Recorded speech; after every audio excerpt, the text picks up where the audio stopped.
Morning. So I figured that while I was driving, to kind of, I don't know, I guess keep me sane a little bit, I would make a Justin Blum type video for you.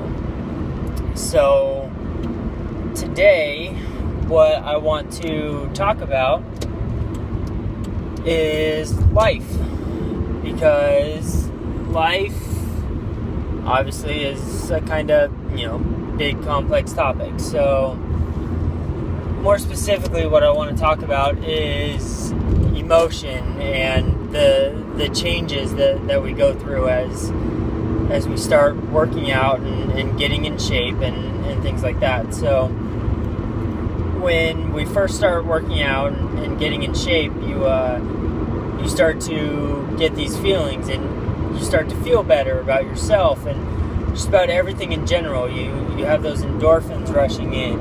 And that's a good thing, and almost to where it becomes like a drug. Working out and going to the gym, it becomes like a drug. It's an addiction.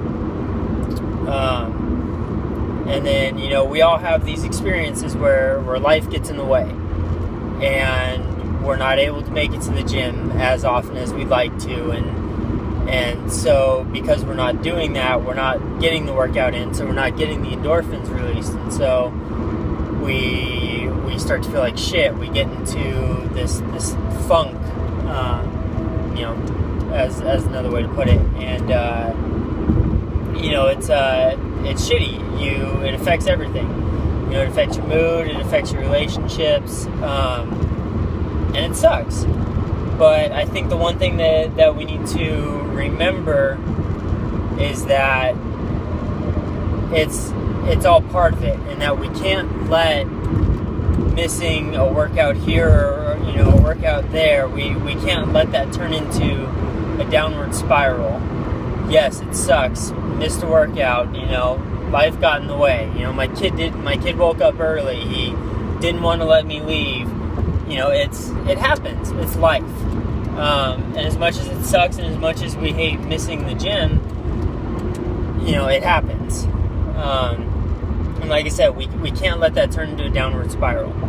So the one thing that I can suggest is, even if you're not able to make it to the gym, do something for you that makes you happy. Whether it's, running on the treadmill or, watching home movies. Try to take a couple minutes for yourself and do something for you that makes you happy. Because if you keep those endorphins going and keep them coming out, on a more consistent basis, then you're going to be less likely to get into that funk and to feel like crap and let that turn into, and let that really affect you. So that's that. Now, the second thing that I really want to talk about is progress. And so at this point, you're 2 weeks into your second challenge, and 9 weeks into this journey. And so I want you to, for a second, just think about the number. And I always talk about how the number doesn't matter, but for so many people, that number is what's defined them for so long that it's all they know. So for a second, I just want you to think about the number that you were when you first stepped on that scale, that first weigh-in. Now, I want you to think about what that number read the last time that you stepped on a scale. And so I want you to think about the change that's happened over those 9 weeks. In your case, it's been almost 30 pounds in 9 weeks. And I mean, that's incredible. I mean, that's 10 pounds essentially every 3 weeks. That is, that's fantastic. And so one thing that I want you to remember is that, yes, that number, it's not important. But at the same time, I know that until we've fully changed the way that that we think and the way that we feel about fitness and health, it is still something that is used as a benchmark. And so I don't want you, obviously I don't want you stepping on the scale every day, but, if you need to step on the scale just to see where you're at, go ahead.